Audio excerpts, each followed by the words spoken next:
ನಮ್ಮಮ್ಮ ಹಳೆ ತೋಟದ ಹತ್ರ ಹೋಗಿ ಸಮುದ್ರ ಬಾಳೆಕಾಯಿ ತಗೋಬಾ ಅಂತ ಹೇಳಿದ್ರ ಮತ್ತೆ ಹಂಗೆ ಸೀದಾ ಹೋದೆ. ಸಮುದ್ರ ಬಾಳೆಕಾಯಿ ಅಂತ ಹೇಳಿದ್ರೆ ಸಮುದ್ರದಲ್ಲಿ ಬಿಡೋದಲ್ಲ.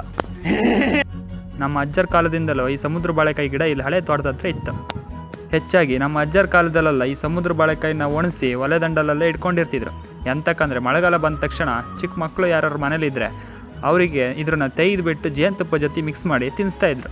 ಇದು ಸಮುದ್ರ ಬಾಳೆಕಾಯಿ ಗಿಡ. ಇದು ಈ ಕಾಣ್ತಿತ್ತಲ್ಲ ಈ ಗೆಡ್ಡೆ ಇದೇ ಸಮುದ್ರ ಬಾಳೆಕಾಯಿ. ಇದ್ರನ್ನ ಒಣಸಿ ತೆಗೆದು ಮಕ್ಳಿಗೆ ತಿನ್ನಿಸ್ಬೇಕು. ಚಿಕ್ಕ ಮಕ್ಕಳಿಗೆ ಜಾಸ್ತಿ ಕಫ ಥಂಡಿ ಎಲ್ಲ ಆದರೆ ಕೂಡಲೇ ಇದು ಕ್ಲಿಯರ್ ಆಗಿಬಿಡುತ್ತೆ. ಯಾರೆಲ್ಲ ಸಮುದ್ರ ಬಾಳೆಕಾಯಿ ಬಗ್ಗೆ ತುಂಬ ತಿಳ್ಕೊಂಡಿದ್ದೀರಾ ನಿಮ್ಮ ಅಭಿಪ್ರಾಯನ ಕಮೆಂಟ್ ಹಾಕಿ ಆಯಿತಾ. ಹಾಗೆ ಅಲ್ಲಿಂದ ಸೀದಾ ಸಮುದ್ರ ಬಾಳೆಕಾಯಿ ತಗೊಂಡು ಸೀದಾ ಮನೆ ಕಡೆ ಬಂದೆ. ಮನೇಲಿ ನೋಡಿದರೆ ಅಮ್ಮ ಅಡುಗೆ ಮನೇಲಿ ಒಳ್ಳೆ ರೀತಿಲಿ ಬಾಳೆಹಣ್ಣಿಂದ ಏನಂತದೋ ತಿಂಡಿ ಮಾಡಿ ಒಳ್ಳೆ ರೀತಿ ಬಿಸಿ ಬಿಸಿ ಮಾಡಿ ಇಟ್ಟಿದ್ರು.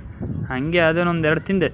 ತಿಂಡಿ ನೋಡೋಕ್ಕೆ ಒಂಥರ ಬಿಸ್ಕೆಟ್ ಥರ ಇತ್ತು. ಟೇಸ್ಟ್ ಮಾತ್ರ ಸೂಪರಾಗಿತ್ತು. ಮಧ್ಯಾಹ್ನ ಆಗ್ತಿದ್ದಂಗೆ ಧರ್ಮಸ್ಥಳ ಸಂಘದ ಮೀಟಿಂಗ್ ಇತ್ತು ಸ್ಕೂಲಲ್ಲಿ. ಮತ್ತೆ ಸೀದಾ ಹೋದೆ. ತಿಂಗಳು ತ್ರೈಮಾಸಿಕ ಸಭೆ.